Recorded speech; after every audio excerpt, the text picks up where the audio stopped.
Ja, meine Damen und Herren, ich freue mich, dass Sie ladies and gentlemen, I'm gekommen delighted sind und that so much have come. wir freuen uns gemeinsam, dass And wir we're delighted to be able to welcome my Kollegen, den American amerikanischen counterpart, Außenminister the hier in American Berlin Secretary of begrüßen State, and we'd like to dürfen. extend a very warm welcome to him.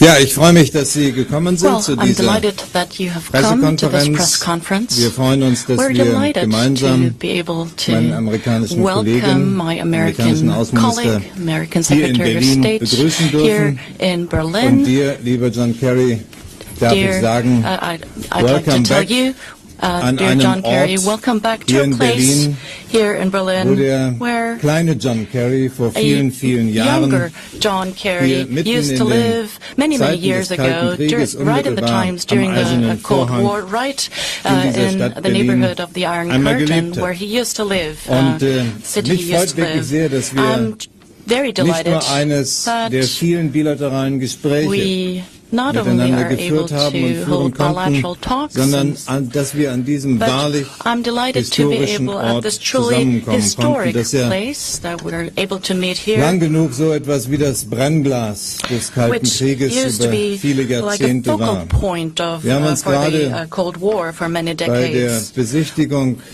der During Mauer our noch tour einmal in of the Erinnerung Berlin Wall, gerufen, dass we just remembered and 100.000 reminded Menschen ourselves damals that unter gefahrvollen 100,000 Bedingungen people geflüchtet sind. fled Allein at great risk. 138 Menschen hier in Berlin an der 138 Mauer people gestorben sind. died here in Und Berlin tragisch at the ist, dass Berlin wir bis Wall, zum and it heutigen is Zeitpunkt tragic eigentlich that up nicht to this einmal day wissen, we don't wie even viel know genau just entlängs how many der people innerdeutschen Grenze have bei der Flucht gestorben, died getötet, during or ermordet have worden been sind. killed or Ein assassinated during Forschungsprojekt their flight nimmt jetzt die across the Arbeit auf border. und wird There's a hoffentlich research bald zum project Abschluss going kommen, das uns underway, Klarheit gibt, which ob es hopefully will give us 600, clarity whether 700 oder gar 1000 Tote waren, die bei den Fluchtversuchen we ums have Leben gekommen to sind. mourn 600 or 700 Das zu or vermitteln 1,000 einer people who jüngeren lost their Generation, die lives, nach to dem Fall der convey Mauer this to a younger geboren ist, das generation of ist people who unsere have been born gemeinsame after Verantwortung. Und the deshalb freuen wir fall of uns the beide, wall dass wir die is our joint Möglichkeit hatten, responsibility, and mit this is Schülerinnen why und Schülern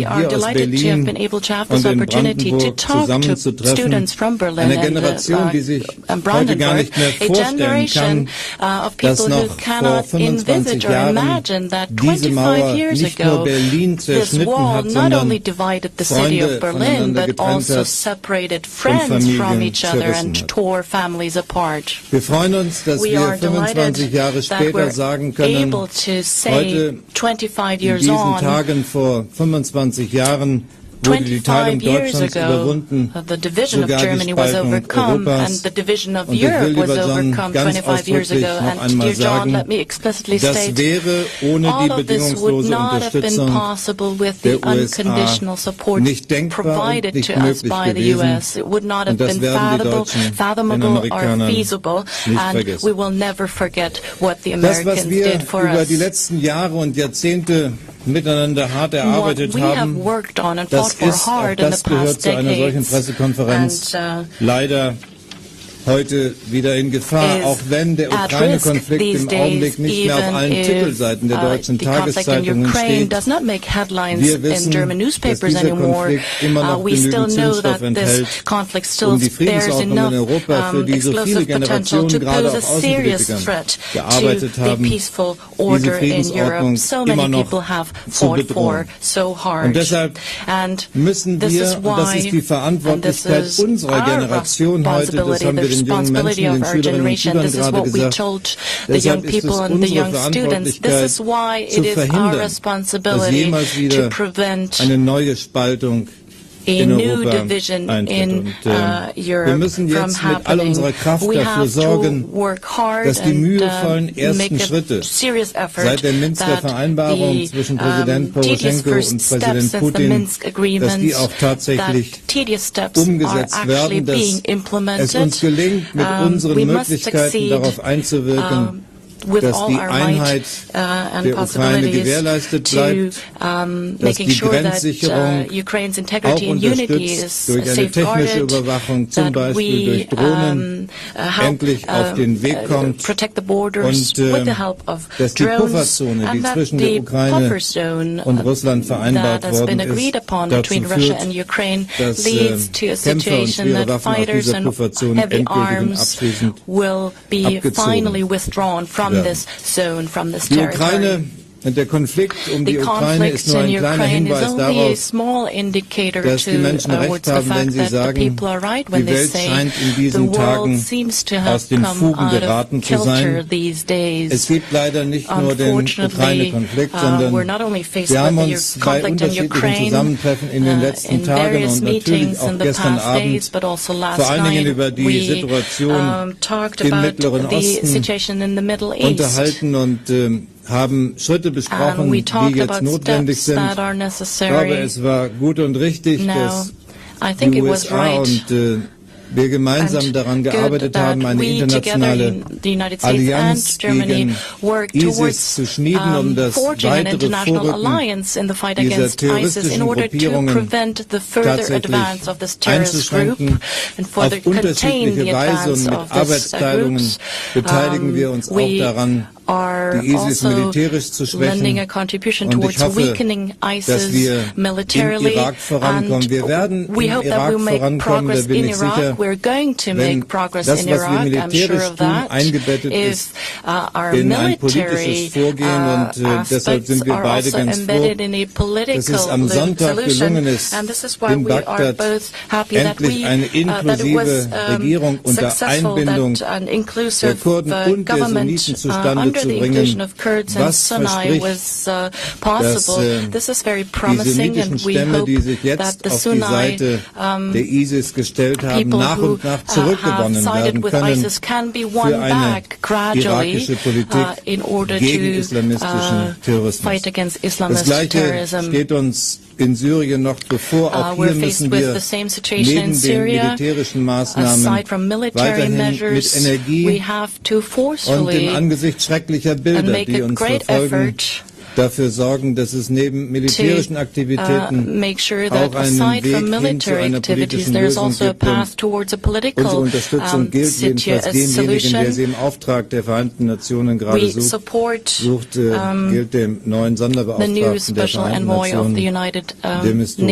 In diesem Sinne darf ich noch einmal sagen, lieber John, ganz herzlich willkommen in Berlin. Ich freue mich, dass wir hier an dieser historischen Stätte sind, aber auch darüber, dass wir gestern und gestern Abend insbesondere uns die Zeit genommen haben, um die Lage in der Welt, die wirklich besorgniserregend ist, miteinander zu besprechen und gemeinsame Schritte zu verabreden.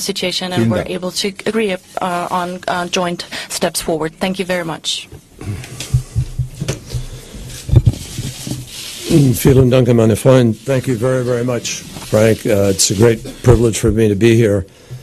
And I am extremely grateful for your partnership, for your personal friendship, for the leadership that Germany is providing, and particularly for the initiative that you, as a foreign minister, are undertaking on a number of difficult issues. And we in the United States are deeply appreciative for Germany's important role at this moment. Amerika und Deutschland haben eine lange Geschichte der Zusammenarbeit für die Freiheit, den Frieden und Wohlstand.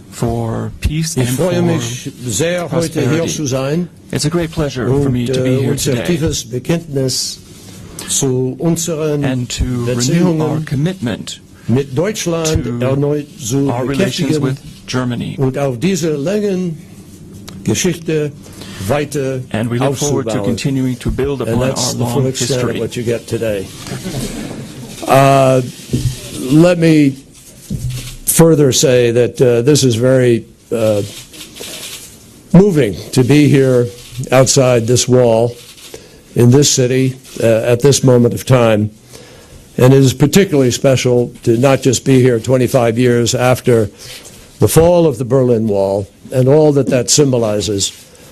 But this city, obviously, as Frank said in his opening comments, means something to me on a personal level.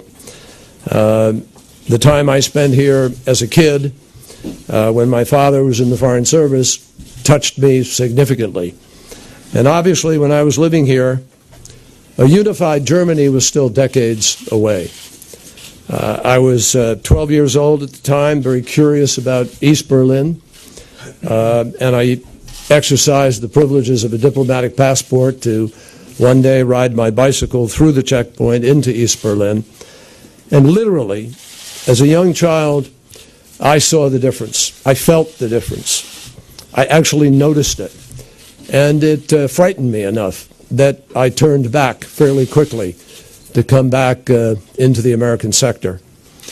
It was a difference between hope and despair, between light and darkness. You noticed it in the absence of people, in the color of the clothing, in the atmosphere. And it was the difference also, obviously, between freedom and oppression. People who were given a chance to make something of their lives and people who were denied that chance. So I just had an opportunity to walk through the Berlin Wall Memorial into the no man's land where lives were lost, a gulf that was much greater than its distance in feet and yards, meters. Some of the people I walked through there with today, some of the young people, were around the same age as when I lived here, but all of them born into a post-Cold War world. And they all have had the opportunity to grow up in a Germany that is unified and peaceful and prosperous. So this was a perfect way to, ahead of time, not that far ahead, but a few days ahead, to mark the 25th anniversary of the day that the wall came down. Today there are pieces of that wall in every corner of the globe and in a handful of cities in the United States. It is in South Korea, it's in Argentina, in Spain, in Luxembourg, in Bulgaria, in South Africa, in Italy, Canada, Australia. Truly, parts of this wall and what it symbolizes and its coming down are in countries around the world to inspire people. So it is there also to remind us of the struggle that took place here decades ago, and to remind us that freedom for people living in places like Germany and the United States that we enjoy today, the ability to choose our political leaders, the ability to dissent, the ability to criticize, to say what we want, to pursue whatever opportunities we desire, these freedoms are still being threatened in too many parts of the world. And they are even being threatened right here in Europe. Russia's aggression in Ukraine needs to end. And that is why we have worked together with Germany very closely, in lockstep, with Chancellor Merkel, whose leadership we appreciate greatly, and Foreign Minister Steinmeier, who's undertaken diplomatic initiative after diplomatic initiative in order to try to resolve this peacefully.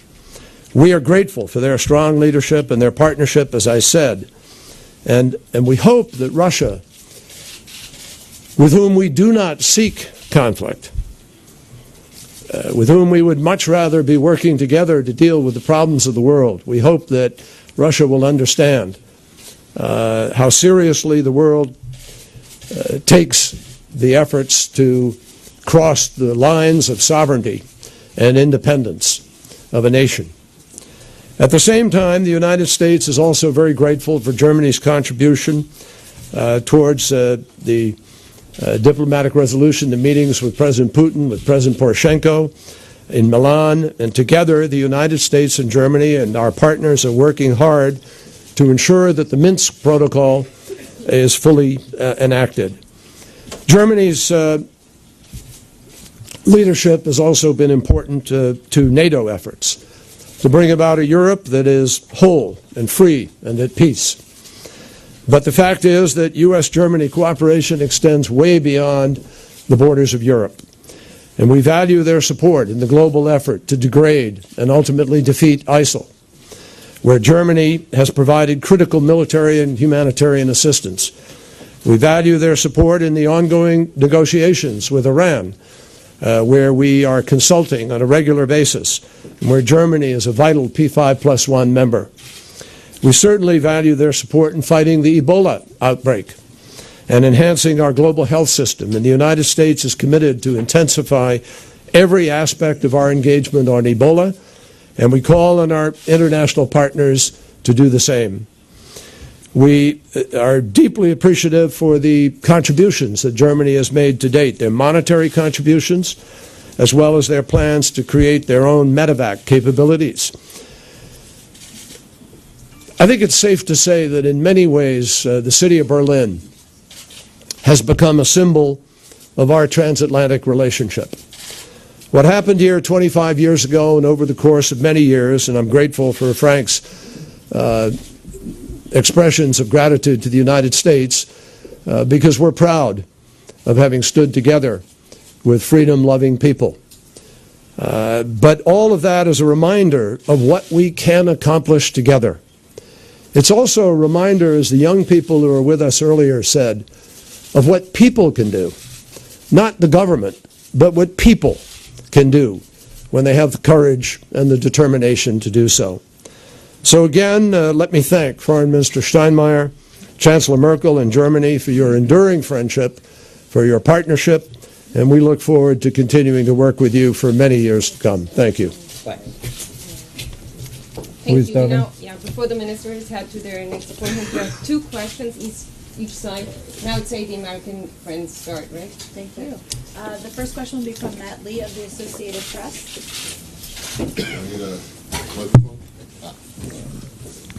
Good morning.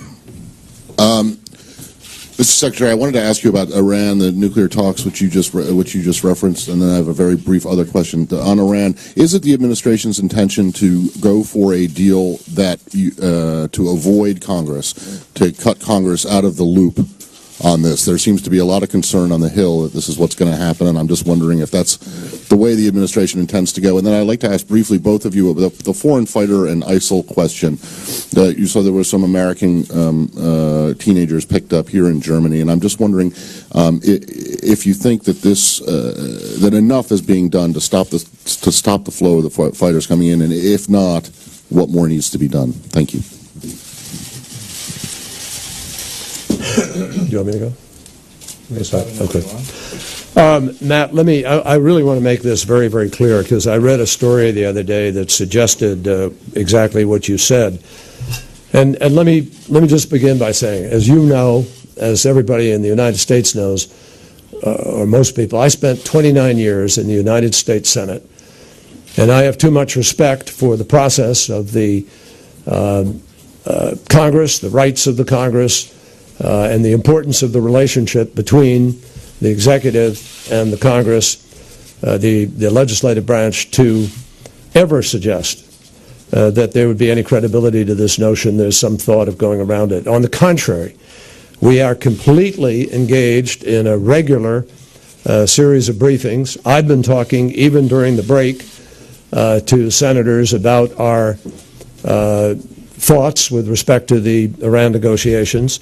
And I personally believe, as does the President, that Congress has an extremely important role to play in this, and Congress will play a role in this. So on sanctions, what we've merely said to people is that, and we've said this in public testimony as well as in private conversations, that in the first instance, we would look to suspend sanctions, which the President can do, simply because that's the necessary way to proceed with respect to the negotiations themselves. But that does not in any way write Congress out of the process or suggest that in the end Congress isn't going to have a vote or do something with respect to this. We anticipate hearings. We anticipate a significant amount of back and forth. We certainly will be briefing as we go forward in the next weeks, and we look forward to serious and deep congressional engagement in this effort. And the youngsters? With respect to the foreign fighters, we think everybody in the world can do more with respect to foreign fighters, ourselves included, and that's what we're doing. Germany, we're very, very grateful to Germany for their cooperation with us on this particular instance of some young folks who were traveling. And it's under investigation now, Matt. Our folks are looking at the causes and impacts very carefully. I don't want to violate any of that process, so it's important not to comment on the why and wherefore of this, except to say that this is an example of good cooperation between us and the increased vigilance of law enforcement on this issue of the movement of people from one country to another. But let's let the story unfold a little bit so people understand exactly what happened here before we comment further. Wenn ich dazu aus meiner Perspektive zu beiden Fragen einige Anmerkungen machen darf, dann die folgende zum Thema Iran. Wissen Sie, ich bin jetzt seit 10 Jahren in unterschiedlichen Funktionen mit diesen Iran-Verhandlungen befasst. Ich war zwischen 2005 und 2009 intensiv dabei in jeder Phase der Verhandlungen. Jetzt seit dem letzten Jahr erneut in meiner zweiten Amtsperiode. Ginge es einen Deal, dann hätte man den Deal sehr viel früher machen können. Aber es geht nicht um irgendeinen Deal, sondern es geht um eine politische Vereinbarung, die die Garantie gibt, dass der Iran nicht in der Lage ist, sich in den Besitz von Atomwaffen zu bringen. Das ist das einzige Kriterium. Und gemäß dieser Verantwortung, die wir haben, der Region des Mittleren Ostens gegenüber, Israel gegenüber, uns selbst gegenüber, dem Frieden der Welt gegenüber, gemäß dieser Verantwortung werden wir handeln und gemeinsam analysieren, wann die Bedingungen dafür eingetreten sind. Was die Foreign Fighters angeht, es ist nicht ganz leicht. Auch durch verstärkte Sicherheitszusammenarbeit, Reisebewegungen junger Leute wirklich so zu kontrollieren, dass diejenigen, die mit Absichten sich an den Kämpfen im Mittleren Osten zu beteiligen, herausgefiltert werden können. Es sind Tausende, Zehntausende, vermutlich Hunderttausende junger Menschen, die jedes Jahr zum Beispiel von hier aus in die Türkei fliegen. Und wir wissen nicht, ob unter denjenigen, die dort nicht zum ersten Mal, sondern viele Male hintereinander Urlaub machen, und darunter auch welche sind, die mit anderen Absichten vielleicht zum ersten Mal mit anderen Absichten in diese Region reisen. Deshalb natürlich, so wie Kollege Kerry eben gesagt hat, Zusammenarbeit der Sicherheitsbehörden zwischen den USA und Deutschland notwendig ist, so ist sie auch zwischen der Türkei und Deutschland notwendig. Es sind verschiedene, mehrere hundert Reisende, jugendliche Reisende in der Türkei aufgehalten worden, von denen man annimmt, dass sie den Weg in die Kampfgebiete gesucht haben. Aber es ist eben offenbar trotz stärkerer Zusammenarbeit der Sicherheitsbehörden nicht in jedem Einzelfall gelungen, Reisen in die Kampfgebiete völlig zu verhindern. Die Sicherheitsbehörden bemühen sich darum, aber das ist eine schwere Aufgabe, angesichts der Mobilität, die die Menschen in unseren beiden Ländern auch wegen der Freiheit, die wir garantieren, haben.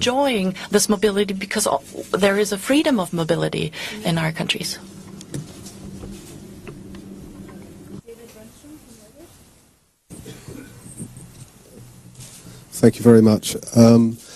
I wondered if I could ask, you're here 25 years after the Berlin Wall came down. How confident are you that you can avoid a new Cold War growing over Ukraine? What are the prospects at the moment for the talks there? And looking at a surviving Cold War frontier, North Korea. Can I ask the Secretary, was there any quid pro quo for the release of the US citizen there, and what it will take for the others to be released? And is there any prospect of a resumption of talks? Well, let me begin with the last part of the question, and then I'll come back to the Cold War issue. No, there was no quid pro quo. And we are very concerned about the remaining American citizens who are in North Korea, and we have great hopes that North Korea will see the benefit of releasing them also as soon as possible. We're in constant touch with their families. We're working on their release. We've talked to Chinese and others, and we have a high focus on it. But just 3 days ago, I had the State Counselor, Yang Jiechi, with me in Boston for a day and a half. We had long talks about North Korea, the commitment of China and the rest of the 5 parties, to the denuclearization of the peninsula and the denuclearization of the regime. We hope to get back to talks, but we need some indication from Kim Jong-un and the regime that they are in fact prepared to talk seriously about the central topic of the talks, which is the issue of denuclearization. We do not want to return to talks just for the sake of talks. We've been there before. We've been through this routine. We've entered into agreements. And we've provided food aid and done other things in the aftermath of those agreements. And notwithstanding, those agreements have been broken. And the march towards their nuclear program has continued. In fact, with greater level of threat than before. So we have raised this issue with the Chinese, with the Russians, with others. We are cooperating. I want to thank the Chinese who have taken measures, additional measures in the last year to try to send a very clear message to the North Koreans that this is unacceptable to the Chinese, unacceptable to the world. So we hope that the dynamics can develop in the next weeks, months perhaps, where we could get back to talks. And the United States is absolutely prepared to do that. We've said from day one, if North Korea wants to rejoin the community of nations, it knows how to do it. It can come to the talks prepared to discuss denuclearization. And the United States is fully prepared, if they do that and begin that process, we are prepared to begin the process of denuclearization, of reducing the need for American force and presence in the region, because the threat itself would then be reduced. On the subject of the Cold War, Frank and I talked about that last night, and we actually talked about it with the kids this morning, right over here by the wall. One of the kids asked us, do you think we're going to be heading towards another Cold War? And the question itself, frankly, is a question I wish I didn't have to hear. None of us want another generation growing up with the foreboding sense of a Cold War. None of us want to see another generation see the resources and the efforts of nations diverted from building governments and societies and providing opportunity, and diverted into the mutual action and reaction that comes with a Cold War. So we are very, very hopeful. And that is why Germany and the United States and others have been engaged in such robust diplomacy. We are very hopeful that we can avoid that. And it's certainly our primary mission to try to do so. We want to see a respected Ukraine that is independent and sovereign. We would like to see a Ukraine that could even serve as a bridge between Russia and Europe. And this could become not a competition against each other, but a competition together to see who can do a better job of developing their economies, of trading, of building stability, and of meeting the threat of extremism, radical religious extremism that threatens everybody. So that's our hope. I think the Minsk agreement provides a very clear roadmap for how we move to avoid confrontation, to have an off-ramp that can ultimately result in the lifting of sanctions and hopefully the rebuilding of a more productive relationship. And I think Germany, the United States, the rest of Europe, most of the world shares that hope. Stefan Braun von der Süddeutschen. Ich habe eine Frage an beide Außenminister, Herr Kerry. I have a question to both of you. Mr. Kerry, you talked a lot about the Middle East. Israel is also part of the Middle East. In Israel and around Israel, there are many people who voice the concern that the window of opportunity for a two-state solution is closing and closing quickly. How do you assess this? How big is your concern? And my second question, you talked a lot about November 24th. The opportunity for a conclusion of nuclear talks with Iran. What's your assessment? If there's a solution in this field, does this actually make peace negotiations more difficult in Jerusalem if negotiations with Iran are successful? So far, Prime Minister Netanyahu voiced his concern because he doesn't believe that Iran is serious. Well, I have many times said, and sometimes even been criticized for saying it, that there's a real challenge in terms of trying to fulfill the aspirations of peace in the region by achieving two states for two peoples living side by side in peace and security.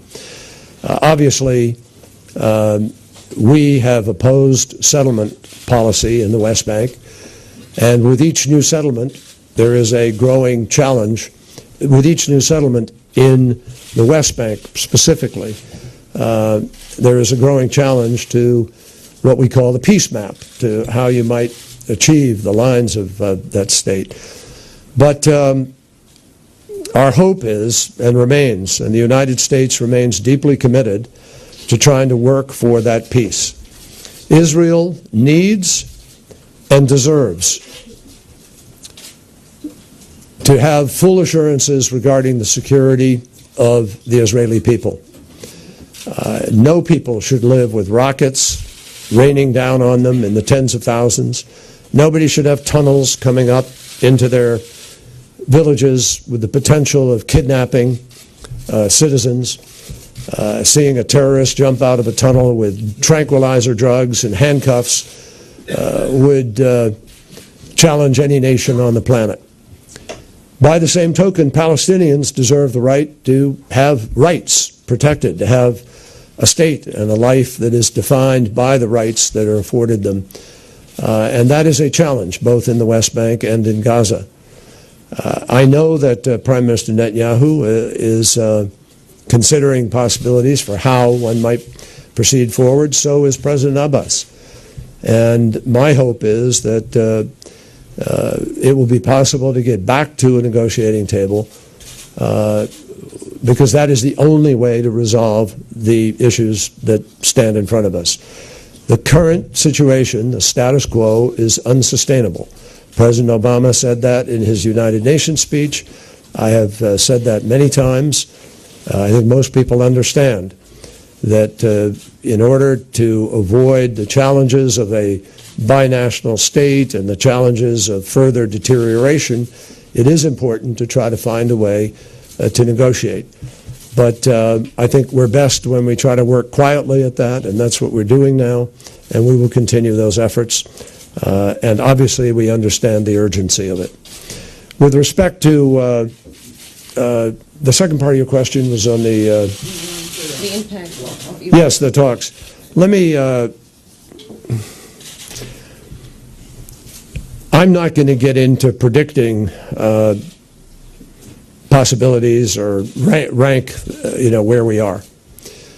I will express hope, not optimism. Hope that we can bridge the gaps that still exist. Both sides have negotiated in intensive and serious and respectful ways. They, I think, understand what is needed here. And let me be clear about what is needed. There is a fundamental reason why we are having these negotiations. It is because the United Nations Security Council voted a set of restrictions on Iran's nuclear program based on the unanswered questions about where that program was going. So Iran has a very simple task, really. All it has to do is prove to the world, through its transparency and accountability, that its program is indeed peaceful. There are 4 major tracks to the potential of an Iranian bomb. And each of those 4 tracks needs to be clearly unattainable. And that's what we are working to achieve, with a breakout time that is sufficient for the world to be able to respond should that occur.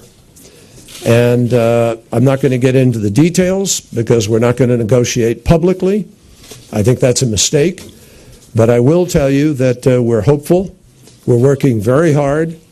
And the Iranian team is tough. They're knowledgeable. They negotiate hard. But they've also been negotiating seriously. And we will continue over the course of the next weeks with hopes that we can achieve what I think the world would like to see, which is a reduction in the possibility of further conflict and the clear path to a non-nuclear Iran, which everybody is seeking. Herr Braun, vorhin, als ich die Anforderungen an die Qualität einer Vereinbarung mit dem Iran erläutert habe, habe ich nicht ganz zufällig Israel mit aufgezählt. Wir wissen, dass es neben den regionalen Sicherheitsbedürfnissen der arabischen Nachbarschaft, neben dem Frieden in der Welt auch ein ganz nachvollziehbares Interesse Israels gibt, dass durch eine Vereinbarung Israels Sicherheit nicht in irgendeiner Weise gefährdet wird. Das wissen wir und deshalb noch einmal, es wird kein Verhandlungsergebnis geben, bei dem wir in Kauf nehmen, dass der Iran sich auf welchem Wege auch immer in den Besitz von Atomwaffen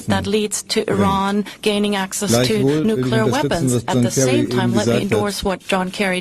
Die Illusion, die vielleicht mancher in Israel hat, dass der Status quo unter den gegenwärtigen Bedingungen der bestmögliche ist, halte ich, und ich glaube, John sieht es ähnlich, für eine Illusion. Ich habe auch nach dem dritten Gaza-Krieg gesagt, das Gefährlichste ist die Vorstellung, wir kehren nach dem dritten Gaza-Krieg wieder zurück in den Status quo ante, den wir zwischen dem zweiten und dritten Gaza-Krieg. Gerade diejenigen, die sagen, wenn jetzt in Kairo verhandelt wird über ein Ceasefire und die Erwartung haben, das muss dann ein Sustainable Ceasefire sein, denen muss man sagen, Sustainable wird nicht sein, wenn nicht das Verhandlungsergebnis von Kairo die Grundlage ist für die Rückkehr in Zwei-Staaten-Gespräche. Ich glaube, da müssen wir hinkommen. Ich halte das nicht nur für möglich, sondern mittel- und langfristig für die einzige Option, wirklich für Sicherheit und Frieden für beide Seiten, für Israelis und Palästinenser im Nahen Osten zu sorgen. Und dann will ich eines anschließen. Ich bin schon John Kerry ausgesprochen dankbar dafür, dass wissend um all die Schwierigkeiten dennoch nichts an Energie verloren hat, um das, was im letzten Jahr leider noch nicht gelungen ist, dennoch zum Erfolg zu führen, und ich kann versprechen, lieber John Kerry, dass wir da an deiner Seite stehen. Danke.